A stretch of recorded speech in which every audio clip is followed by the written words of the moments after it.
Bueno, y ahora sí, pasamos a presentar.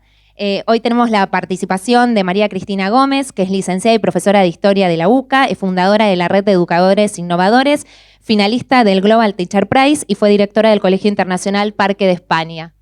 ¿Te estás enterando, Paola? Sí, estoy buscando a los finalistas para invitarlos a la academia. Ya tenés una acá al lado. Y Paola del Bosco es doctora en Filosofía y profesora de la Universidad Austral, actualmente es presidenta de la Academia Nacional de Educación. Bueno, muchas gracias. Bueno, y si les parece, tuvimos una reunión con anterioridad virtual, así que ahora estamos presencial, estuvimos conversando un montón sobre cómo nos imaginamos el panel. Si quieren podemos empezar con la pregunta, ¿no? ¿Cómo colaboran, cómo pueden colaborar las familias, las mamás, los papás, para ayudar y fortalecer el aprendizaje y la educación de sus hijos? Espera, yo soy primaria y hablo siempre primero, pero ahora voy a ser elegante y te voy a dejar hablar. Con el micrófono, así no nos mata el equipo técnico.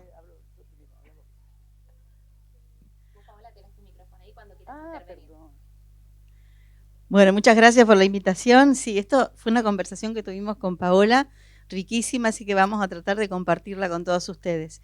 Creemos que la familia es la principal educadora. Entonces, lógicamente, el rol de la familia en relación a la escuela y a la educación en general es capital.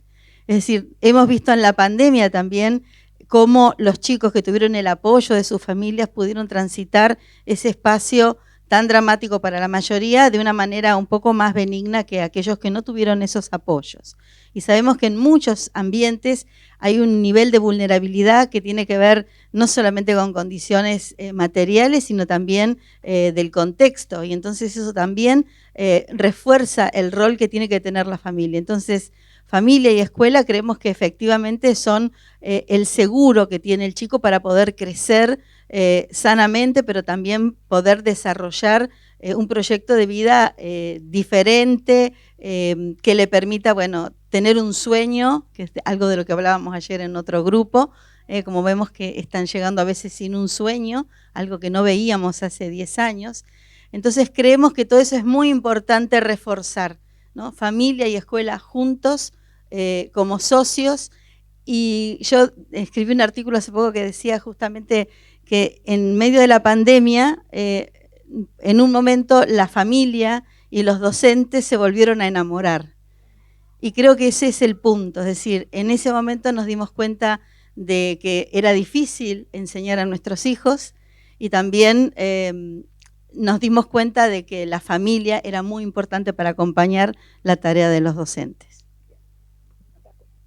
Muy bien, esto último lo iba a decir yo, que sí que coincidimos y me parece bárbaro. Quería decir que justamente la pandemia fue una oportunidad espléndida, dolorosa, pero espléndida, para que desde la familia se valorara lo que se hacía en la escuela. Un acercamiento, digamos, inteligente, porque no era simplemente que lo medían desde lo complicado que era tener los chicos en la casa, sino que tratando de seguirlos a cada uno en sus estudios, se daban cuenta el trabajo que hacen los docentes, inclusive docentes de educación inicial que no se tienen tan en cuenta y sin embargo tienen una capacidad extraordinaria porque organizan y estimulan a un grupo de chicos que tienen toda la misma edad. Cuando uno tiene hijos, lo tiene, salvo que tenga octillizos, pero tiene de edades distintas y los va como segmentando. En cambio, en la escuela inicial, de golpe hay un grupo, todo de 3 años, todo de 2.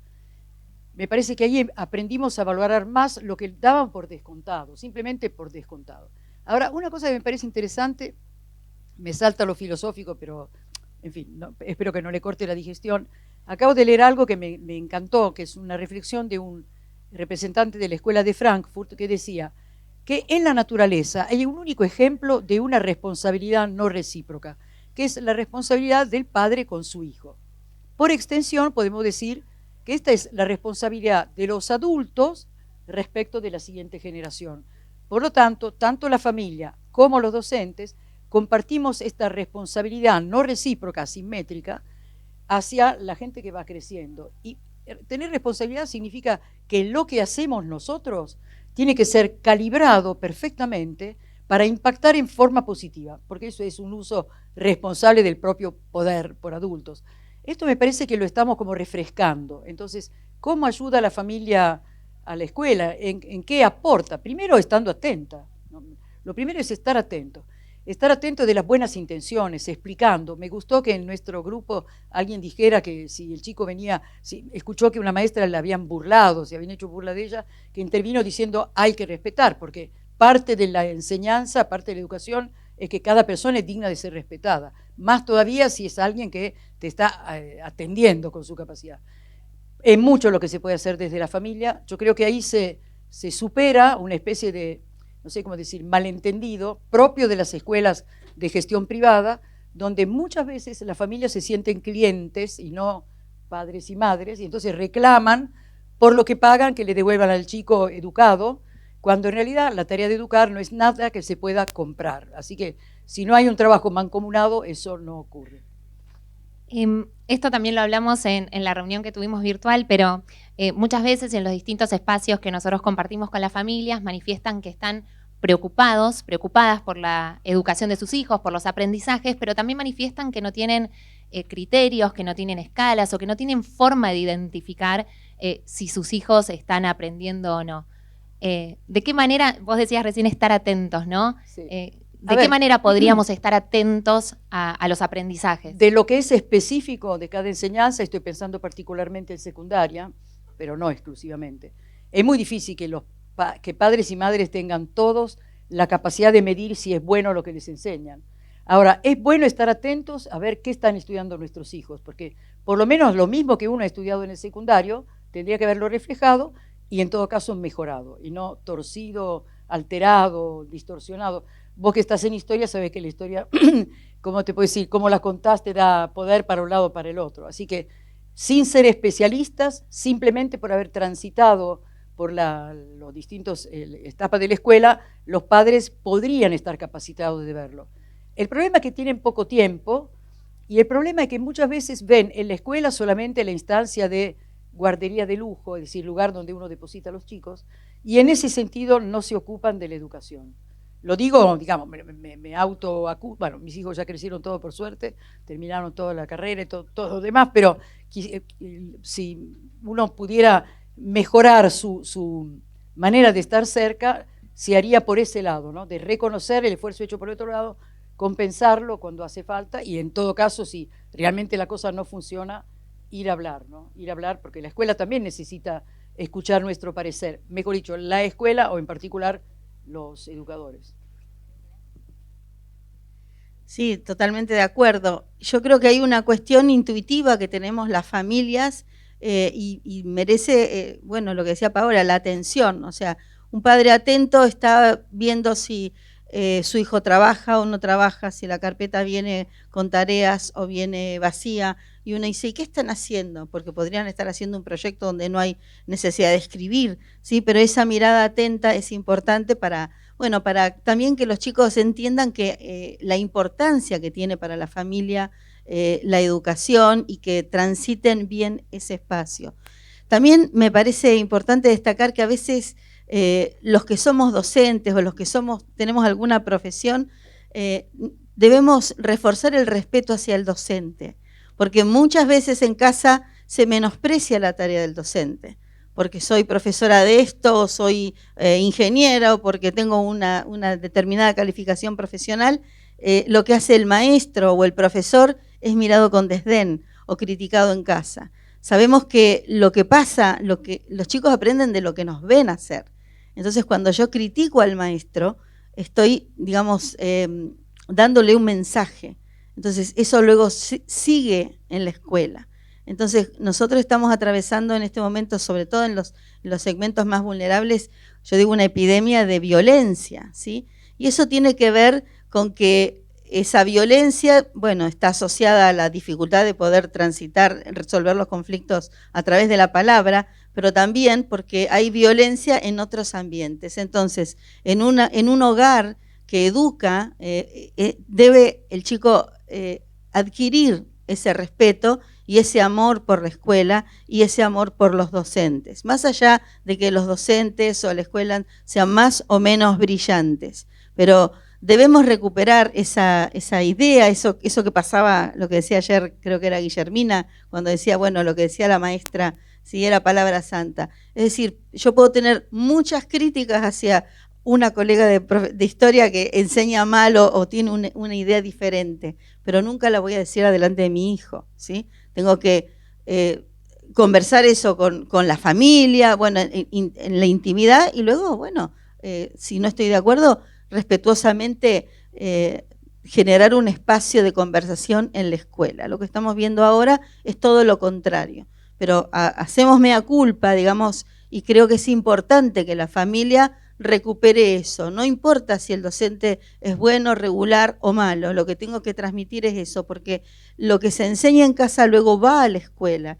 Y la escuela es precisamente el espacio donde aprendemos a ser ciudadanos, pero tenemos valores que vienen de casa. Entonces necesitamos compartir esos valores, los valores del respeto por la opinión del otro, de la diversidad. Bueno, todo eso tiene que estar en casa para que se pueda también vivenciar dentro de la escuela. Bueno, a mí, perdón, como se dice, parasito tu última parte diciendo que entonces son los padres distraídos los que no acompañan, padres que están en otra cosa, ¿no? Y sucede, mucho trabajo, el hecho de que la plata no alcanza, por ahí tienen trabajos extra para llegar a fin de mes. Entonces, digamos, lo de la pandemia nos hizo recuperar ese espacio, aprendimos a apreciar lo que sucede. Ahora, el tema de las divergencias en cuestiones históricas, por ejemplo, también es un aprendizaje, porque en el mundo la gente no piensa todo igual. Así que me da la impresión que podría ser ocasión de una buena conversación, como diciendo, viste, esto lo piensan así porque subrayan tal aspecto, así que podría dar pie a una conversación inteligente. Y con el tema de los valores, digamos, yo creo que hay una confluencia de valores, si no, no educaríamos a nuestros hijos. Si no hubiese alguna cosa común, no habría un sistema educativo, digamos. Sería abusivo que le enseñaran algo totalmente heterogéneo. Hay algo de fondo, que es lo que constituye un país: el respeto, el conocimiento de la propia identidad, el respeto hacia las demás personas, la posibilidad del diálogo, la eliminación de toda forma de violencia, verbal, física, inclusive conceptual. Me parece que eso es un aprendizaje, y ahí familia y escuela están unidas. Así que volviendo al tema de los valores, muchas veces los valores que tiene una familia pueden no coincidir con los valores de otra familia, y eso confluye en la escuela, en el mundo escolar, y genera tensiones, rispideces. ¿Cómo creen que se pueden conciliar esos valores que quizás no son iguales en todas las familias, pero que, como recién decía, seguramente hay algo en común que nos une? Yo empiezo por el fondo. Sí creo que si no hubiese ningún valor compartido, no podría haber país. Hay algún valor compartido, no sé, la vida, el amor, algún tipo de conducta humana en donde sí te encontrás. Ahora, a veces encontrás a chicos que descubren por primera vez ciertas conductas que no las conocen por su familia. Si están bien presentadas, los atraen, no los aleja, ¿no? Y si, pongamos que el tema sea, que puede ser la violencia. Bueno, le cuento con un cuento porque me estoy embrollando con mis mismas palabras. Yo una vez entré en el aula y vi a un chico que lloraba tremendamente. Entonces yo me acerqué y otro le gritaba, ¡es un ladrón! No dejaban que yo preguntara, le decía, ¡es un ladrón! Sobre mí, digo, pará, estoy hablando. ¿Qué me está diciendo? Que soy mentiroso. Un chico que era una cosa encendida. Y este otro lloraba. Lo que había robado, cuando lo mandé a lavarse la cara, me mostraron, robó esto, era un transportador de plástico, un sacapuntas, cosas de valor ínfimo. Así que robar para él había tenido otro significado. La cuestión es que este chico seguía gritándole hasta que finalmente una chica, cuando se calmó, dijo, no, lo que pasa es que Ezequiel dijo que nadie sea su amigo. Una forma de bullying muy bien pergeñada, porque este chico tenía una personalidad muy fuerte, no el ladrón, sino el otro, con lo cual le había hecho un vacío. Así que no me acuerdo ni siquiera cómo se llama la víctima, de tan perfil bajo. Robando a la gente, se posicionó. Finalmente mandé a llamar a la madre por la violencia que había de parte del, digamos, el perpetrador de la crítica, y la madre me dijo, mire, nosotros en nuestra familia le enseñamos a nuestros hijos que nadie le ponga los pies en la cabeza, que nadie los someta. Bueno, ¿entendés? Es decir que, sí, digo, se le fue para el otro lado, porque está bien, el chico se defiende, pero ahora él está atacando. Así que el valor de no dejarte someter, que puede ser un valor, no había sido calibrado de tal manera que él no sometiera a otros. Entonces ahí sí hubo un punto de convergencia. Entonces se da un espacio común cuando se comparten por lo menos valores fundamentales. Sí, por supuesto, comparto y creo que estos valores universales de los que estamos hablando los tenemos presentes siempre. Yo generalmente cuando tengo chicos de primer año trabajamos mucho el tema de la fraternidad, la persona y el hecho de querernos por ser personas. Es decir, todas esas diferencias que podemos tener, diferencias que me gusta recordar la época en que en la escuela pública, en la época posterior a Sarmiento y todo eso, yo digo, todos se hermanaban detrás del guardapolvo blanco y nadie sabía si tenías más o menos, éramos todos iguales. Esto ha cambiado, tenemos una educación que ahora está guetificada, es decir, el chico del barrio no sale del barrio, el que está en la privada no interactúan. Entonces creo que es muy importante destacar que las diferencias, sea de costumbre, sea de valores, tienen, digamos, no pueden interferir con aquello que tiene que ver con la dignidad de la persona. Es decir, te quiero porque sos persona, no te quiero porque sos rubio, sos alto, sos bajito, no te quiero por cualquier otra, digamos, discriminación, aunque sea positiva. Te quiero porque sos persona. Y creo que eso es lo que hay que rescatar, ¿sí? Entonces, todos los valores se derivan de ahí, de la dignidad de la persona. ¿Y cómo hacemos esto con los chicos? Bueno, siendo coherentes en lo que decimos y en lo que hacemos. Y hay que trabajar mucho el tema de la fraternidad, de la hermandad. Nosotros trabajamos con un cubo de la fraternidad, en donde, qué sé yo, vamos haciendo actividades para que cada uno se sienta persona y cada vez le toque hacer algo por otro. Entonces, aunque parezca muy banal o parezca algo muy sencillo, bueno, eso moviliza mucho y permite que ellos se puedan reconocer como persona, reconocer sus propios valores como persona y reconocer al otro. Y esto entonces nos abre el camino para evitar el bullying, para trabajar sobre que incluyan a los que tienen discapacidad, para que puedan comprender todo eso que es diferente, pero que nos hermana en nuestra condición de seres humanos. En una escuela confesional podemos decir, te quiero porque sos hijo de Dios, igual que yo. Somos hermanos por eso, pero también puedo decir, te quiero porque sos persona. Y porque además saco la Constitución y digo, bueno, la Constitución nos dice esto en el preámbulo. Entonces, y en muchos otros artículos, no voy a dar la clase de cívica, pero quiero decir, rescatemos eso. Entonces, te quiero porque sos persona y a partir de ahí construyo este sistema de valores. Si vos comes comida árabe y a mí no me gusta, y no importa, porque nos juntamos todos juntos en el patio a transitar ese espacio con esos valores que nos hermanan en nuestra condición humana. Yo creo que a partir de ahí se construye. Y me gustaría también que podamos compartir parte de lo que estuvimos conversando y también surgió en los talleres y en el panel de ayer con Guillermina en relación a la motivación, ¿no? Muchas familias manifiestan que sus hijos están desmotivados respecto de la escuela, de los contenidos escolares. Bueno, ¿cuál es el rol ahí de los padres, de las madres para acompañar o despertar esa motivación? A ver, me preocupa mucho eso porque es verdad que se difunde. Inclusive hay ciertas patologías, ¿no? Porque una forma depresiva es no verle sentido a lo que uno está transitando y uno mira jóvenes, lindos, qué sé yo, con toda la vida por delante, te parte el alma que sea así, de parte de la familia. Entonces voy a empezar por ahí. Muchas veces la desmotivación de los hijos es fruto de las continuas quejas que vienen de los padres, que por ahí le presentamos alrededor un panorama irrespirable, la crítica al país, en este país.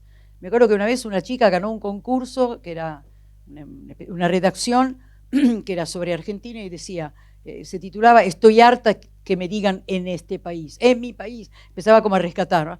Entonces, parte de la motivación es que uno adhiera a lo que tiene para cambiar los defectos, pero no para interpretar que hemos nacido, yo no, pero digo acá por elección, hemos nacido en el peor lugar del planeta. Primero porque no es verdad. Y segundo, porque eso lo desresponsabiliza a cada uno, empezando por los adultos a cargo, a poner lo que saben, lo que pueden, lo que son sus dones, para levantar el país de donde está. Entonces, en parte yo diría que una de las puntas del problema es la atmósfera irrespirable que, sin querer, lógicamente, los padres le transmiten a los chicos. Iría por ese lado. Y después, parte de la motivación es tener algún proyecto propio. Y pensaba, que un proyecto que le hace muy bien a los chicos es de ayuda a otros, ¿no? Todo lo que sea ayuda solidaria, los chicos se transforman porque descubren que pueden dar. No sé si ustedes se acuerdan de Cerezo, ¿cómo se llama de nombre? Bueno, un chico, Dani Cerezo, que era re pobre, qué sé yo, hasta que un día él recibía clase de música, era muy bueno con el piano, y un día su profesora le dijo: yo te di 5 años clases sin cobrarte un mango, ahora es momento que vos me des algo. Y él dijo: si yo soy pobre. Sí, dice, serás pobre, pero podés enseñar. Y él dice que en ese momento descubrió que no era pobre, porque si él le podía enseñar a otro, es que tenía algo para dar. Y le cambió la vida, y después se transformó en lo que es, porque alguien le hizo ver lo que tenía. Esa es la función de los padres, también de los docentes, pero es una función específica del padre y de la madre, que los chicos descubran lo que tienen, en vez de, no sé cómo decir, llorar por lo que no tienen. Es nuestra tarea mostrarles lo que tienen. A mí ir de campamento ha sido extraordinario, porque en el campamento no hay nada, pero en fin, todo se tiene que hacer y la gente disfruta, porque finalmente se sentó o finalmente se lavó, qué sé yo. Así que en general la austeridad te enseña a valorar lo poco que tenés, pero tenés que verlo, y para eso están los adultos. Bueno, acá yo tomo la posta por la escuela porque me pongo el sombrero de docente, y creo que es importante que, y en esto animo también a las familias, porque creo que es una batalla que tenemos que dar, el tema de la motivación asociada al talento y a la calidad. Es decir, nosotros desde la escuela siempre digo que somos descubridores de talento. O sea, nosotros tenemos que exponer a los chicos a programas, a experiencias que sean interesantes para que ellos logren descubrir una vocación y desde ese lugar construir un proyecto de vida. Ahora, estamos sumidos en un sistema que ha cambiado los valores en este punto, y entonces la escuela, justamente el mérito recibe una calificación negativa, se habla de la meritocracia, con una expresión despectiva. Entonces nosotros tenemos que recuperar eso, porque la motivación y el mérito es lo que hace que una persona progrese en la vida. La mayoría de ustedes saben que yo trabajo en un contexto vulnerable y tengo montones de historias de mis alumnos que salieron de esa escuela en Villa Manuelita, que no es una villa, sino que es un barrio humilde de acá de Rosario, en La Tablada, y muchos, los primeros que se sorprendieron de que los invitáramos a un programa de alto rendimiento académico fueron ellos mismos. Hoy está acá la presidenta de Conciencia y me decían: ¿cómo vas a llevar a los chicos al modelo de Naciones Unidas si les vas a mostrar una realidad que nunca van a conocer, que nunca van a acceder? Bueno, yo tengo 17 medallas, que son mis 17 universitarios. ¿Sí? Pero ¿qué tal? Inés, eso vale más que cualquier Global Teacher Prize de la vida. Y acá la tengo Inés Rizzo, que es una colaboradora, ya es una gran amiga, que es la sociedad civil que apoya a los chicos de contexto vulnerable que necesitan ese apoyo. Ahora, no es diciendo pobrecito no puede estudiar, no le voy a exigir. Fue mostrándole programas de alto rendimiento académico que ellos descubrieron vocaciones. Entonces ellos descubren que pueden, ¿sí? Entonces uno me dice: ¿y por qué usted me lleva a mí? Me dijo una que venía de repetir de 3 colegios. Bueno, sí, porque tenía un talento para la oratoria, realmente. Después fue capacitadora en Conciencia y bueno, y hoy tiene una carrera, un hijo. Y la verdad que uno dice, bueno, eso a uno le llena el alma, pero no es pensando que no lo tengo que evaluar, que tienen que pasar sin las notas correspondientes. Si no es bajando el nivel, es todo lo contrario. Porque cada uno que rompe el techo de cristal del barrio le cambia la vida a toda una familia para siempre. Entonces no es que le tengo que llevar al barrio una educación de pobre, lo tengo que sacar del barrio para que vaya en en algún tipo de actividad, proyecto, que se hermane con otros pares que probablemente no sean del barrio, pero en un proyecto común se hermanan y se olvidan de dónde vienen. Trabajan en común para un objetivo, como pudo ser la Olimpiada Matemática o el modelo de Naciones Unidas o cualquier otro proyecto. Entonces es el conocimiento también el que abre esas puertas. Y además algo importante que descubrieron: a partir de hacer algo que les gustaba, después descubrieron que todo lo otro que no les gustaba de la escuela también era valioso. Y entonces esos chicos también mejoraron sus trayectorias escolares en el resto de lo que aparentemente no era de su agrado. Entonces, por eso destaco que el mérito, el esfuerzo, el trabajo hacen a una educación que tiene que mirar al proyecto de vida de los chicos para sacarlos de la pobreza, porque ya hemos dicho que más de la mitad son pobres. Así es. Acá tenemos una pregunta de Nair, que es de Santa Cruz.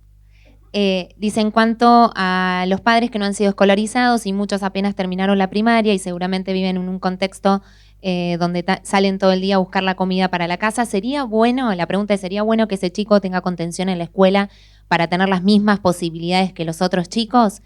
Esa es la pregunta de Nair, y quizás también repreguntar, bueno, ¿de qué manera, no? Claro. ¿Cómo la escuela puede...? A ver, yo imagino que la pregunta tiene que ver porque antes me referí a los conocimientos que tienen los padres por haber transitado por el sistema educativo, ¿no? Y está bien que me digan, y lo que no transitaron, es verdad, lo que no transitaron no pueden tener esos conocimientos. Tienen algunos conocimientos de la vida, por ejemplo, de la seriedad, de un compromiso, de los buenos resultados cuando uno se empeña en algo, podrían tener, en el mejor de los casos. Si en la escuela se descubriera que hay chicos que no tienen ese tipo de contención, la escuela tiene que pensar en forma de tutorías. En realidad ya empezaron. Me parece muy interesante. Yo, disculpa, porque en mi provincia eso no pasa, o sea, no hay... Me imaginé que era por eso. Va en eso la pregunta, o sea, va en el Sí. contexto de que está muy complicada la situación, sobre todo después de la pandemia. Los padres se la tuvieron que buscar como pudieron, muchos, otros pudimos de otra manera, y entonces muchos chicos quedaron a la deriva con la atención en la casa. Sí. No, perdón, te retomo la palabra porque por ahí no todos te escuchan, me parece interesante. Hay contextos en donde no hay tutorías. Y estaba pensando, algunos docentes, sobre todo estoy pensando en los últimos años de primaria y secundaria, tienen la función de, ¿cómo te puedo decir?, otro par de padres. Los chicos adolescentes necesitan, además de sus padres, a otros, que son los que confirman los valores que los padres les enseñaron. Se intercambian, a veces son amigos nuestros que fungen de padres a alguien. ¿Entienden lo que quiero decir? ¿Por qué? Porque como se están haciendo adultos, necesitan estar seguros que hay otro ámbito donde se dice lo mismo y no que simplemente en su casa se dice eso. Y entonces la confirmación de la boca de otro adulto es sumamente importante. El docente tiene ese rol también si lo asume, y los chicos responden inmediatamente porque esa cercanía del docente o la docente hacia los chicos inmediatamente establece un puente y se nota. Entonces, claro que te cansa, pero digamos, nuestro trabajo consiste en eso, ¿no? En una disponibilidad, digo trabajo, estoy hablando ahora como docente, como madre también, el trabajo consiste en todo eso y te cansa. Las dos cosas son verdad. Pero entonces sí, si no hay una estructura dentro de la escuela con tutorías, son los mismos docentes que se hacen cargo de eso y te digo que lo hacen. Lo hacen, sí. Sí, yo creo que, bueno, la escuela ha sido un enorme lugar de contención. Igual subrayo que tenemos que volver a la escuela que enseña, porque nos hemos ido al otro lado, en donde solamente la escuela es un ámbito social. Y entonces, pero me parece interesante el tema de las tutorías porque está en el proyecto de muchas plataformas y de muchos grupos educativos, porque realmente el rol del tutor, o a veces el alumno mentor, a veces es un alumno mayor, si nosotros hemos tenido en alguna escuela eso, y eso inspira y va haciendo esa contención. También es cierto que los chicos en los sectores más humildes a veces están mucho tiempo solos y no tienen ese acompañamiento. Y esta figura del adulto que acompaña desde un rol de adulto, ¿sí? no haciéndome el amigo, sino haciendo ese rol de adulto, completa esa figura y también inspira. Entonces seguramente que nosotros recordamos a alguien de la escuela, de la universidad, que nos inspiró, que uno dice, no es que me gustaban sus clases, me gustaba cómo era esa persona. Bueno, eso es lo que creo que tenemos que cultivar, porque ellos aprenden de lo que hacemos. Entonces cuando a veces me dicen, vamos a elegir tutores, sí, a ver, pero el tutor no es un trabajo como cualquier otro. El tutor tiene que tener ciertas características para que pueda establecer ese vínculo, y es un vínculo delicado, porque es como ese tío que igual tiene que mantener el orden, pero a su vez acompañar, y bueno, eso implica decir muchas veces no. El no es profundamente educativo y tenemos que trabajar sobre decir que no, porque eso implica valores, implica límites, implica conocer la vida. Nos van a decir que no muchas veces y tenemos que ser tolerantes a la frustración y hacerlos tolerantes y resilientes. Entonces, me parece muy importante y creo que sí, que hay que trabajar en eso con mucha profesionalidad, porque, repito, no es una tarea sencilla ni es para cualquiera, ¿sí? Ni es un consultorio psicológico, es una figura que tiene que acompañar y creo que es muy necesaria en estos momentos en muchos sectores, sobre todo del ámbito más vulnerable. Bueno, esta pregunta para las dos. ¿Cuál es el rol ideal de las familias en educación a nivel escuela, estado, municipio? Wow, qué amplia. A nivel escuela algo dijimos, una familia presente, un padre y una madre que acompañen a sus hijos en el trayecto escolar. A ver, si están muy cansados, que no sea todos los días, pero cada tanto, por lo menos, algunas veces por semana.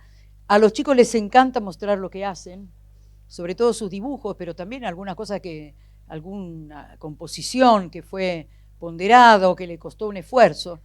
Esa disponibilidad de los padres es una forma de acompañamiento. Desde el punto de vista más institucional, la escuela suele tener reuniones.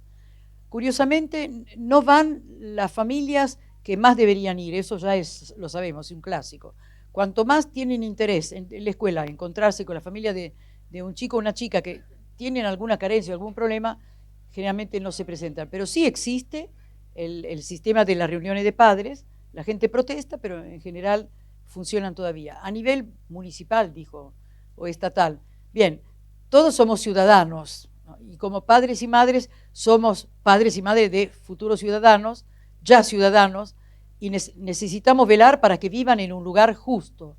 Así que nuestra presencia consiste en defender las justas causas y, ¿cómo se dice?, manifestarnos cuando vemos que hay crasas injusticias, eso también. Si frente a una injusticia, una familia enseña cuando se opone de manera activa a algo que no debe ser así, de esa manera. Así que yo creo que hay manifestaciones. Después habrá gente con vocación política y bueno, ahí sabrán en qué carriles poner esa capacidad. Pero desde el punto de vista de la ¿cómo se dice?, de la estructura del sistema educativo, se pide la participación de las familias. Estoy viendo que en esta Summit sobre innovación educativa se repite varias veces que es necesario responsabilizar a las familias, y se repitió en un texto de los jóvenes que van a Naciones Unidas.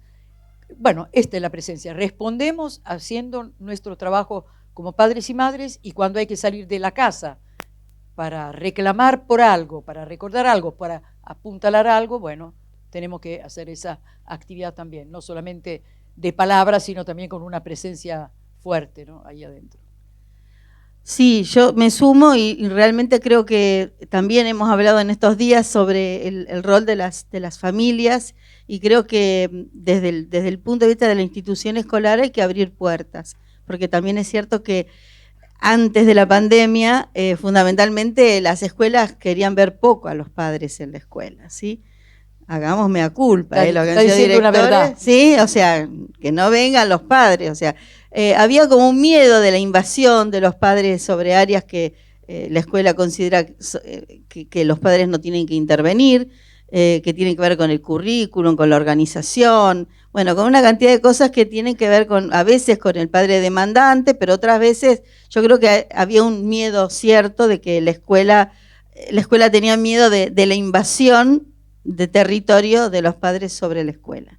Creo que hay que encontrar un justo equilibrio, porque, repito, es por el bien de nuestros hijos, entonces me parece que hay que atender de una manera contenedora tanto las demandas como, bueno, las que sean, digamos, las propuestas de mejora que puedan venir de los padres. Y siempre, sí. Cuando termine quiero añadir una cosa sobre lo que dijiste que me parece muy importante. Cuando dijiste que la escuela temía la presencia de los padres, hay que decir algo: para que el chico crezca, tiene que aprender a estar en un lugar que no sea solo su familia. Así que si el padre y la madre van para apañarlo, inclusive en ese lugar donde está creciendo, en un cierto grado de autonomía, sí, lo veo como una invasión. Y ahí la escuela tiene razón, a temer, a poner, digamos, cierto límite, ¿no? Porque no es que el hijito de papá, el hijito de mamá, en algún momento tiene que crecer como un adulto. Entonces hay que dejarlo en un ambiente que no es su casa, donde es menos cómodo o por lo menos está menos consentido. Ahí puede ser que esa presencia moleste porque no es educativa. Sí, porque eso No estaba es educativa. asociado a como lo que vos decías al principio del padre cliente, ¿no?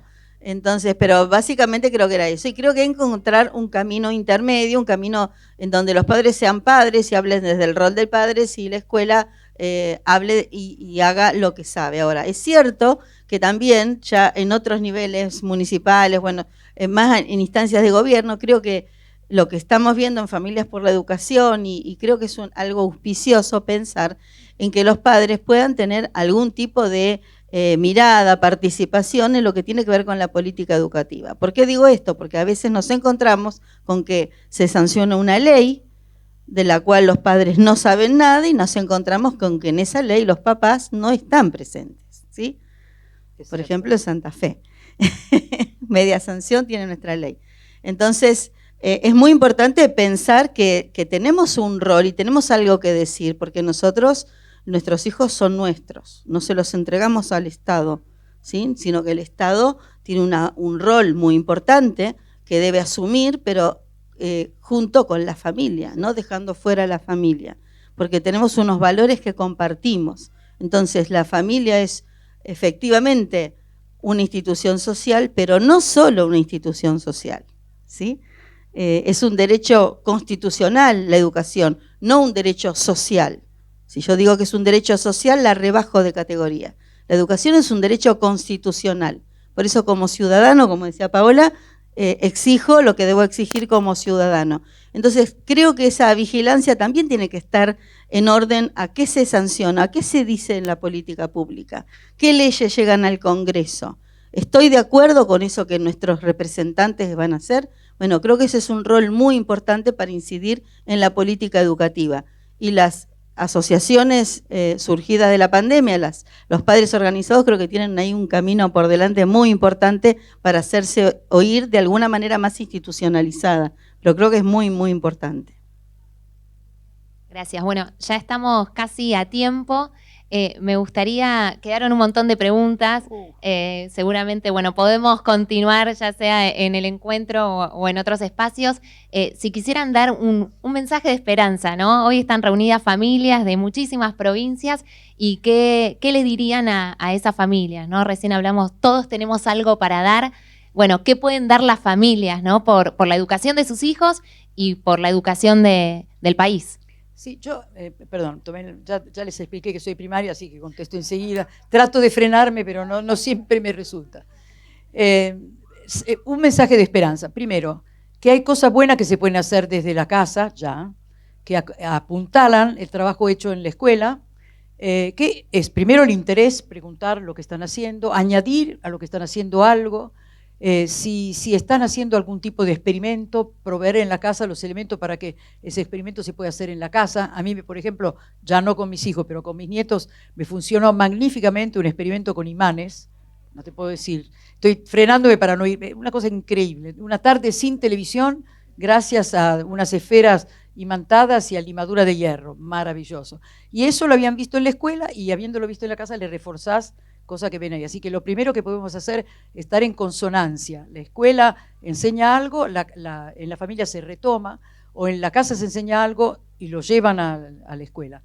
Eso lo podemos hacer. Y la otra cosa que me parece estimulante es que la conversación entre los padres y los docentes, en el fondo, le devuelve a los docentes algo de motivación, porque sienten que están siendo apuntalados y no solo criticados, están demasiado acostumbradas a la crítica, a una crítica destructiva, al reclamo, ¿no? Entonces, cuando vemos cosas positivas, digamos, aunque sea por escrito, que viene esto, mirá, no sé cómo explicarle.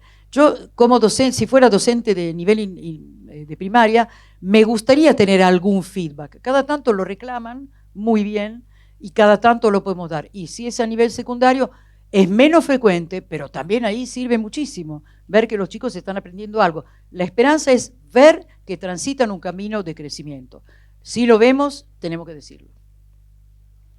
Yo diría que el mensaje de esperanza tiene que ser pensar que esta alianza que surgió y que hoy nos trae este encuentro tiene que fortalecerse, tiene que crecer, tenemos que seguir transitando este camino juntos.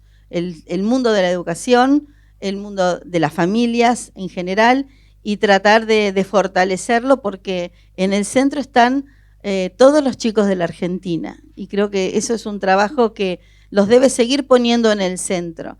Todas las cuestiones de adultos, todas las cuestiones que nos dividen a los adultos se tienen que dejar de lado. Por eso siempre digo que los conflictos se tienen que resolver con los chicos en el aula, ¿sí? De toda índole. Entonces creo que es importante no perder de vista que el centro de todo esto son los chicos, y todo eso nos tiene que animar para seguir adelante transitando juntos, para no ser una pareja divorciada, sino para este momento de enamoramiento de la familia con la escuela que perdure. Como en toda relación hay que construirla a lo largo de la vida, ¿sí? Pero tenemos que seguir caminando juntos. Creo que es algo bueno que quedó de la pandemia, si tuvo algo bueno, y bueno, rescatemos eso, ¿no? Seguir caminando juntos por los chicos y para los chicos. Bueno, muchas gracias. Un mensaje muy lindo. Seguimos caminando juntos. Gracias, Paola. Gracias, Cristina. Un placer haber compartido este espacio con ustedes y con todas las familias. Y, André, estamos bien de tiempos. Perfecto. Bueno, ahora los invitamos al próximo panel. Vamos a contar con la participación de 3 ministros. Así que muchísimas gracias nuevamente. Y bueno, continuamos.